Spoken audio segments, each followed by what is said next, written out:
और तोता की कहानी। एक समय की बात है, किसी एक राज्य में हरिशंकर नाम का राजा राज करता था।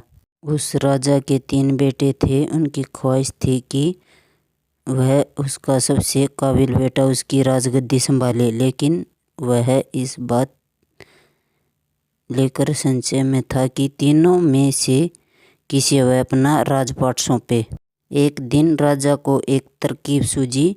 उसने उसी समय अपने तीनों बेटों को बुलाया और कहा, बेटे, आज मैं तुम सबसे एक सवाल पूछता हूँ। अगर तुम लोगों के सामने एक गुनहगार खड़ा हो तो तुम उसके साथ क्या करोगे? इस पर राजा के पहले बेटे ने कहा, उस अपराधी को सजाए मौत दी जानी चाहिए। वहीं दूसरे बेटे ने कहा, गुनहगार को कालकोठरी में बांध देना चाहिए। जबकि तीसरे बेटे ने कहा, पिताजी, हमें उसे सजा देने से पहले इस बात की जांच करनी चाहिए कि उसने सही में अपराध किया है या नहीं। इस पर राजा के तीसरे बेटे ने सभी को एक कहानी सुनाई। एक राजा था जिसके पास एक बुद्धिमान तोता था। एक बार उस तोते ने महाराज से कहा, मुझे अपने माता और पिताजी के पास जाना है। राजा ने उसकी बात नहीं मानी, लेकिन तोता ने हार नहीं मानी। वह लगातार महाराज से जिद करने लगा कि मुझे माता पिता के पास जाने दें। अंत में राजा ने तोता की बात मान ली और कहा, ठीक है, तुम अपने माता पिता से मिलकर आओ, लेकिन वहाँ ज़्यादा दिन नहीं रुकना। राजा ने तोता को केवल 5 दिन की अनुमति दी और कहा, तुम 5 दिन में अपने परिवार वालों से मिलकर लौट आना। इसके बाद तोता 5 दिन के लिए अपने माता पिता के पास चला गया। 6ठे दिन जब वह राजा के पास लौट रहा था तो उसने सोचा कि क्यों न वह महाराज के लिए कुछ उपहार ले लिया जाए। फिर वह पर्वत की ओर से निकल पड़ा। दरअसल वह महाराज के लिए अमृत फल लेना चाहता था।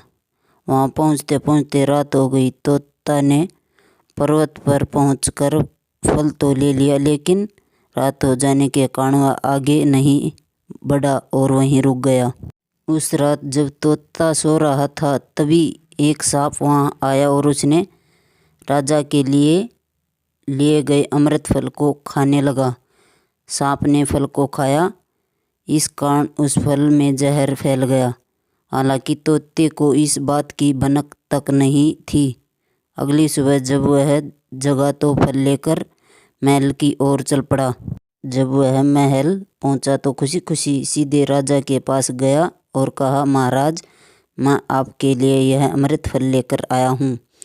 आप इसे खाएंगे तो सदा के लिए अमर हो जाएंगे। यह सुनकर राजा काफ़ी प्रसन्न हुए। उन्होंने तुरंत उस अमृत फल को खाने के लिए मांगा। इस पर एक मंत्री ने कहा, जरा रुकिए महाराज, आप इस फल को बिना जांच किए कैसे खा सकते हैं? एक बार यह देख तो लीजिए कि तोता द्वारा लाया गया यह अमृत फल सही है या नहीं। राजा उस मंत्री की बात से सहमत हुआ और कहा कि तुम तुरंत इस फल को एक कुत्ते को खिला जाए। राजा का आदेश पाकर सैनिक ने फल को एक टुकड़ा कुत्ते को खिलाया। फल खाते ही कुत्ते की मौत हो गई। यह देख राजा गुस्से से आग बबूला हो गया। उसने क्रोध में आकर तलवार से तोते के सिर को काट दिया, साथ ही फल को फेंकवा दिया। कुछ साल बाद ठीक उसी स्थान पर एक पौधा निकल आया। यह देख राजा को लगा कि यह उसी जहरीले फल का पौधा है। उसने सभी को आदेश दिया कि उस पेड़ का फल कोई नहीं खाएगा। कुछ दिन बाद एक वृद्ध व्यक्ति उस पेड़ के नीचे आराम करने के लिए रुका। उसे भूख भी काफ़ी ज़ोर से लगी थी। उसने उसी पेड़ से फल तोड़ा और खाने लगा। फल खाने के बाद वह बूढ़ा व्यक्ति एकदम से जवान हो गया।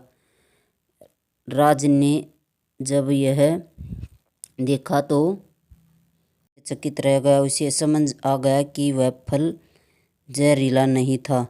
उसे बहुत बड़ी गलती हो गई। उसने बिना सच्चाई जाने तोता को मार दिया। इसे लेकर उसे काफ़ी पछतावा भी हुआ। इसके लिए वह मन ही मन खुद को कोसने लगा। इधर तीसरे राजकुमार की कहानी खत्म होने के बाद राजा हरिशंकर ने उसे ही अपना उत्तराधिकारी नियुक्त किया। के बाद राज्य में जश्न मनाया गया। इस कहानी से हमें सीख मिलती है, हमें कभी भी बिना जांच किए किसी को सजा नहीं देनी चाहिए। कहानी पसंद आई हो तो लाइक करें और सब्सक्राइब